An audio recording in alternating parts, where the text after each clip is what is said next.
Reno duster की third generation अब भारत में ऑफिशियली कदम रख चुकी है, लेकिन इस नई शुरुआत के साथ एक सवाल हर ऑटोमोटिव एंथुसियास्ट के दिमाग में घूम रहा है कि क्या ये नई डस्टर पुरानी डस्टर की असली कैरेक्टर को जिंदा रख पाएगी। क्योंकि अगर हम हिस्ट्री में देखें तो ओल्ड डस्टर सिर्फ एक एसयूवी नहीं थी, वो एक स्टेटमेंट थी। इसकी rugged build, legendary 1.5 litre DCI diesel engine with optional all wheel drive system और सिडान जैसे माइलेज की कॉम्बिनेशन ने डस्टर को इंडिया की सबसे प्रैक्टिकल और टफेस्ट एसयूवी में से एक बना दिया था। इवन यही वो गाड़ी थी जिसने इंडिया में कॉम्पैक्ट एसयूवी कल्चर की फाउंडेशन रखी थी। हाँ, इस लिस्ट में इकोस्पोर्ट भी थी, लेकिन डस्टर ने इस सेगमेंट को मास लेवल पर पॉपुलर किया था। पर अब पिक्चर थोड़ी चेंज हो चुकी है, क्योंकि जो third generation Renault Duster India में आई है उसमें ना तो डीजल इंजन ऑप्शन है, ना ही all wheel drive system Renault ने दिया है। और इसीलिए यहाँ एक क्वेश्चन रेज्ड होती है कि क्या ये नई डस्टर सिर्फ लुक्स के लिए है या फिर इसके अंदर कोई ऐसी हिडन इंजीनियरिंग और स्ट्रेटेजी छुपी है जो इस सेगमेंट को डोमिनेट कर सकता है। और इसीलिए आज की इस वीडियो में हम इसी सवाल के आंसर को ढूंढने वाले हैं। इस वीडियो में हम एक स्टेप आगे जाकर रेनो डस्टर की डिजाइन फिलोसॉफी से लेकर इसके इंजन्स, गियर बॉक्सेस और इसकी मॉड्यूलर प्लेटफॉर्म में यूज होने वाली हर एक इंपॉर्टेंट टेक्नोलॉजी को डिटेल में समझेंगे। साथ ही रेनो ने डस्टर को लेकर जो स्ट्रेटेजी अपनाई है उसको भी समझने की कोशिश करेंगे सेगमेंट बाय सेगमेंट, जिससे एंड तक आते आते आपको ये बिल्कुल क्लियर हो जाएगा कि क्या ये नई डस्टर सिर्फ नाम की डस्टर है या फिर वाकई में अपनी पुरानी लेगेसी को आगे ले जाने की सच में कैपेबिलिटीज रखती है। तो आओ बिना टाइम वेस्ट किए शुरू करते हैं इसकी डिजाइन फिलोसॉफी से, क्योंकि यहीं से पता चलेगा कि रेनो ने इस डस्टर को किस सोच के साथ बनाया है।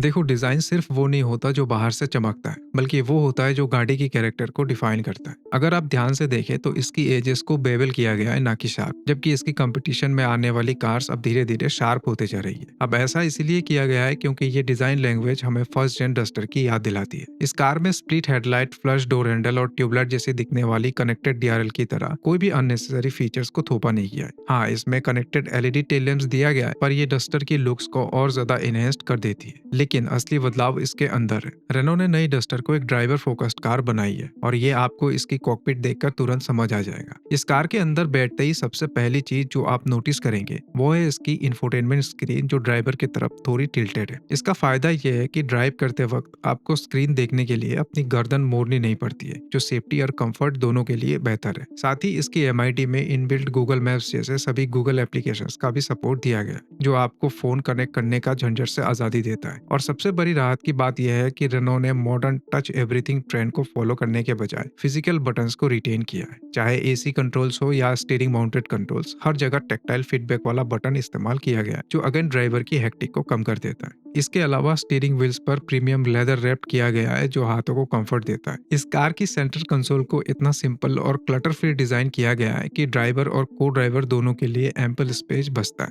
इवन इसके सीट्स इलेक्ट्रिकली एडजस्टेबल होने के बाद भी मैनुअल लीवर्स दिए गए हैं, जो अगेन ड्राइवर कंफर्ट की तरफ इशारा करता है। इसके बोनेट पर ये जो हम्स दिए गए हैं, ये सिर्फ डिजाइन के लिए नहीं है, बल्कि जब आप ड्राइवर सीट पर बैठेंगे तो वो हम्स और इसकी 212 mm की ग्राउंड क्लियरेंस आपकी कॉन्फिडेंस बढ़ाएगा ड्राइव करते वक्त। इसके अलावा इस कार के अंदर स्टारकर मटेरियल यूज किया गया है क्लैडिंग में, जो एक रिसाइकल मटेरियल से बना होता है। इसकी खूबी यह है कि इसकी रंग प्लास्टिक के अंदर ही मिक्स्ड होता है, यानी कि अगर ऑफ रोडिंग के वक्त इस पर कोई स्क्रैच लगता है तो नीचे से कोई भद्दा प्लास्टिक नहीं निकलता है, बल्कि वो वैसा ही दिखता है। ये कार अपनी सेगमेंट के अंदर यूनिक लुक कैरी करती है, जो इसे एक ऑल व्हील ड्राइव कार जैसी स्टांस देती है। यानी कि रेनो ने मार्केट डिमांड को फॉलो करते हुए अपनी ओल्ड डस्टर की कैरेक्टर को भी जिंदा रखने की कोशिश की है। पर देखो, डिजाइन एक सब्जेक्टिव चीज है और इसको लेकर आप ज्यादा कंप्लेन नहीं कर सकते। लेकिन एक चीज है जो शायद इसके फैंस को थोड़ा सा निराश कर सकता है, और वो है इसके इंजन ऑप्शंस। देखो, रेनो डस्टर इंडिया में हमेशा से अपने डीजल इंजन के लिए जानी जाती थी, लेकिन इस बार रेनो ने डीजल को टाटा बाय बाय कह दिया, और ऐसा क्यों किया है वो भी आपको आगे पता चल जाएगा। इस बार नई डस्टर में मेनली 3 इंजन ऑप्शन दिया गया है: 1 litre turbo MPFI, 1.3 litre turbo GDI और 1.8 लीटर स्ट्रॉन्ग हाइब्रिड। ये इन तीनों ही इंजन की पावर फिगर्स है, पर ये जो 1.3 लीटर जीडीआई इंजन है, ये सी सेगमेंट में सबसे ज्यादा पावर प्रोड्यूस करता है। और डस्टर में आने वाली ये 1 लीटर और 1.3 लीटर जीडीआई इंजन को खासकर इंडियन क्लाइमेट कंडीशंस को ध्यान में रखकर डिजाइन किया गया, और इनकी मैन्युफैक्चरिंग भी इंडिया में हुई है। लेकिन जो 1.8 लीटर स्ट्रॉन्ग हाइब्रिड इंजन है, इसको हॉर्स पावर ट्रेन ने बनाया है, जिसमें रेनो, गीली और एरामको की की शेयर्स है और इसीलिए ये इंजन बाहर से इंपोर्ट होकर ही आएगी, यानी कि जो हाइब्रिड है उसका प्राइस काफी हाई रहने वाला है। तो आओ सबसे पहले इन इंजन्स को टेक्निकली ब्रेक डाउन करके समझते हैं और फिर देखेंगे कि कौन सी इंजन्स को किन कस्टमर्स को टारगेट करके लॉन्च किया गया है। सो शुरू करते हैं 1 लीटर MPFI टर्बो इंजन से। देखो ये एक 3 सिलेंडर 999 सीसी का इंजन है और इसमें DOSC 12 वॉल्व सेटअप का इस्तेमाल हुआ है। इस इंजन में MPFI यानी कि multi point fuel injection fuel delivery system use हुआ है, जिसमें फ्यूल इंजेक्टर इनटेक मैनिफोल्ड के पास पोर्ट में लगा होता है और इस इंजन में बॉर्ग वार्नर की फिक्स जियोमेट्री टर्बोचार्जर का इस्तेमाल किया गया है। हालांकि ये इंजन काइगर और मैग्नेट में भी आता है, लेकिन डस्टर के लिए रेनो ने इसकी ECU मैपिंग, कंप्रेशन रेशियो और हेड असेंबली को पूरी तरीके से चेंज कर दिया है। और ये जो इंजन है ये आपको सिर्फ 6 स्पीड मैनुअल गियरबॉक्स के साथ ही देखने को मिलेगा रेनो डस्टर के अंदर, और ये खासकर बजट ओरिएंटेड कस्टमर्स को टारगेट करके बनाया गया है। तो इसीलिए रेनो को इसकी प्राइसिंग बहुत ही एग्रेसिव रखना पड़ेगा। पर जो असली स्टार है वो है इनका 1.3 लीटर टर्बो GDI इंजन। देखो ये इंजन रेनो, निसान और मर्सिडीज बेंज की पेरेंट कंपनी डेमलर बेंज ने मिलकर बनाई है और ये वही इंजन है जो मर्सिडीज A क्लास और GLA में भी इस्तेमाल होता है और इसकी ओल्डर जनरेशन डस्टर में भी आया करती थी। ये 4 सिलेंडर 1333 सीसी इंजन है और ये DOSC 16 वॉल्व सेटअप के साथ आता है। इस इंजन में direct fuel injection fuel delivery system इस्तेमाल होती है, यानी कि फ्यूल इंजेक्टर कंबशन चैम्बर के अंदर डायरेक्ट फ्यूल को स्प्रे करती है। इस इंजन में गैरेट मोशन की वेरिएबल जियोमेट्री टर्बोचार्जर इस्तेमाल की गई है, जो कि एक टॉप टियर टर्बो मैन्युफैक्चरर है। इसके अलावा इस इंजन में delta type cylinder head use किया गया है, यानी कि इस इंजन की सिलेंडर हेड ट्रायंगुलर डिजाइन का है। इससे इंजन कॉम्पैक्ट हो जाता है और फ्यूल इंजेक्टर को बिल्कुल वर्टिकल पोजीशन में लगाया जाता है, जिससे फ्यूल की स्प्रे सिलेंडर की वॉल से नहीं टकराता है बल्कि सीधे सेंटर में जाता है और फ्यूल का एक एक बूंद अच्छे से जलता है। इस इंजन के साथ आपको 2 गियरबॉक्स ऑप्शन मिलेगा, एक 6 स्पीड मैनुअल और एक 6 स्पीड वेट क्लच DCT, जिसे दुनिया की मानी जानी गियरबॉक्स मैन्युफैक्चरर मैग्ना ने डिजाइन किया है। ये एक वेट क्लच सिस्टम है, जिसका मतलब यह है कि इसकी क्लचेस लगातार ऑयल बाथ में डूबा रहता है ताकि हैवी ट्रैफिक और गर्मी में भी गियरबॉक्स ठंडा रहे। देखो ये जो DCT गियरबॉक्सेस है इनको खास तौर पर परफॉर्मेंस के लिए ही बनाया गया है। इसमें जब गाड़ी पहली गियर में होती है तो इसकी स्मार्ट ECU पहले से ही दूसरे गियर को रेडी रखती है। फिर जैसे ही शिफ्ट का वक्त आता है एक क्लच छोड़ता है और दूसरा क्लच जुड़ जाता है, जिससे गियर चेंज होने में सिर्फ मिलीसेकंड का टाइम लगता है और आपको पावर में कोई भी रुकावट महसूस नहीं होती है। वैसे तो ये DCT गियरबॉक्स बहुत ही रिलायबल और फास्ट है, लेकिन ध्यान देने वाली बात यह है कि इसकी इंजीनियरिंग काफी कॉम्प्लेक्स होती है और इसीलिए अगर कभी कोई बड़ा डैमेज हुआ तो इसे रिपेयर करना काफी महंगा पड़ता है। लेकिन सबसे अच्छी बात यह है कि ये 1.3 litre GDI engine C segment के अंदर सबसे ज्यादा पावर और टॉर्क डिलीवर करता है, सेगमेंट में सबसे छोटा इंजन होते हुए भी, और इसीलिए इस इंजन की पिकअप और टॉर्क डिलीवरी नो डाउट बहुत जबरदस्त रहने वाली है। बस रेनो को इसकी प्राइसिंग ठीक ठाक से करना होगा। ये इंजन खासकर उन लोगों के लिए है जिनको हाईवेज पर चलना है और परफॉर्मेंस से मतलब है। इसके अलावा इन दोनों ही इंजन में डुअल VVT टेक्नोलॉजी का भी इस्तेमाल हुआ है, जो इनटेक और एग्जॉस्ट वेल्व की ओपनिंग टाइम को प्रिसाइजली कंट्रोल करता है, जिससे माइलेज और पावर आउटपुट बेटर हो जाती है। इन दोनों ही इंजन में रेनो ने इंटीग्रेटेड एग्जॉस्ट मैनिफोल्ड का भी इस्तेमाल किया है, यानी कि नॉर्मल इंजन की तरह ऐसा कोई भी एग्जॉस्ट मैनिफोल्ड नहीं होता है, बल्कि एग्जॉस्ट मैनिफोल्ड को इंजन की हेड के अंदर ही मर्ज कर दिया जाता है, जिससे एक तो टर्बो लेग कम हो जाता है, दूसरा गाड़ी का वजन काफी कम हो जाता है और तीसरा इंजन का वार्म अप टाइम बहुत फास्ट हो जाता है। लेकिन इन इंजन्स में एक और खास तरीके का टेक्नोलॉजी यूज होता है, जो कि है मिरर बोर कोटिंग।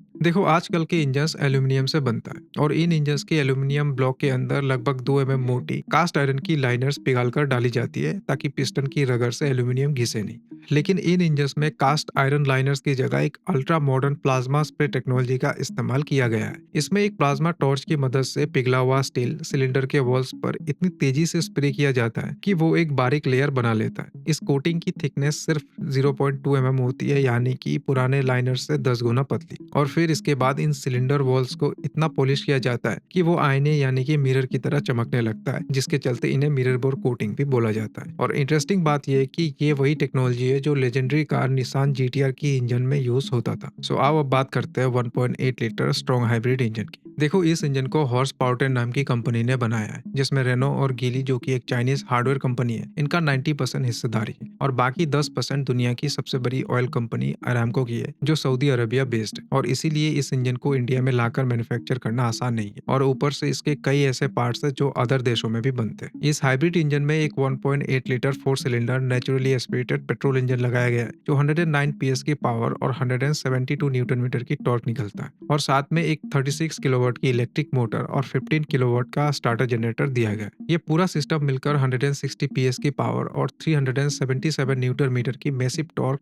प्रोड्यूस करता है। इस इंजन में एक 1.4 किलोवाट आवर का बैटरी पैक दिया गया है और इसीलिए रेनो ने क्लेम किया है कि सिटी में ये गाड़ी 80% टाइम सिर्फ बैटरी पर ही चलेगी, यानी कि आपका फ्यूल बिल हाफ हो जाएगा। इस इंजन में आपको एक 8 स्पीड डीएसटी ट्रांसमिशन मिलेगा और इस गियर बॉक्स का हैरत अंगेज बात यह है कि इसमें कोई भी ट्रेडिशनल क्लच या टॉर्क कन्वर्टर होता ही नहीं है, बल्कि इसकी जगह रेनो ने फॉर्मूला वन की गाड़ियों में इस्तेमाल होने वाली डॉग क्लच टेक्नोलॉजी का यूज किया है, जिसमें छोटे छोटे टीथ होते हैं जो गियर्स को डायरेक्टली लॉक करता है। इस गियर बॉक्स का सेटअप 4+2 कॉम्बिनेशन पर बेस्ड है, यानी कि 4 गियर्स इंजन के लिए है और 2 गियर्स इलेक्ट्रिक मोटर के लिए दिया गया है। और फिर ये दोनों मिलकर कुल 15 अलग अलग ड्राइव मोड्स बनाते हैं, जो हर तरह की ड्राइव कंडीशन में गाड़ी को मैक्सिमम एफिशिएंसी देता है। अब देखो, ये जो हाइब्रिड इंजन है इसको डीजल के ऑल्टरनेटिव में लाया गया है, क्योंकि पेट्रोल इंजन से डीजल की तरह माइलेज और टॉर्क निकालना आसान काम नहीं है। और दूसरा रीजन है BS7 नॉर्म्स। देखो, BS6 एमिशन नॉर्म्स के बाद डीजल इंजन को रखना अपने आप में सिरदर्द हो गया और डीजल इंजन को नॉर्म्स फ्रेंडली बनाना उससे भी ज्यादा प्रॉब्लम हो चुकी है कंपनीज के लिए। तो ऐसे में एक ही ऑप्शन बचता है हाइब्रिड, और डेफिनेटली आने वाली टाइम में आपको टाटा, ह्यूंडई, किया और हर एक कंपनी की तरफ से स्ट्रॉन्ग हाइब्रिड इंजन देखने को मिलेगा। अब देखो, स्पेसिफिकेशन वाइज ये इंजन काफी स्ट्रॉन्ग लग रहा है, लेकिन इंडिया में स्ट्रॉन्ग हाइब्रिड की कस्टमर्स बहुत ही कम नंबर्स में। तो ऐसे में ये इंजन कितना अच्छा परफॉर्म करेगा वो आपको आगे पता चलेगा जब इसकी प्राइसिंग आएगी दिवाली के टाइम में। तो आओ अब बात करते हैं इस कार की प्लेटफॉर्म के बारे में। देखो, नई Duster Renault group modular platform पर बनाया गया है, जो सीएमए बी लो स्पेसिफिकेशन की री इंजीनियर्ड वर्जन है। दरअसल इस प्लेटफॉर्म को इंडिया, ब्राजील, टर्की और मोरक्को जैसी हाई ग्रोथ मार्केट्स के लिए री इंजीनियर किया गया है, ताकि यहाँ की क्लाइमेट कंडीशन और रोड को ये झेल सके। इस प्लेटफॉर्म की 90% पार्ट्स मेड इन इंडिया है, जिससे फ्यूचर में स्पेयर पार्ट्स और मेंटेनेंस सस्ता रहेगा।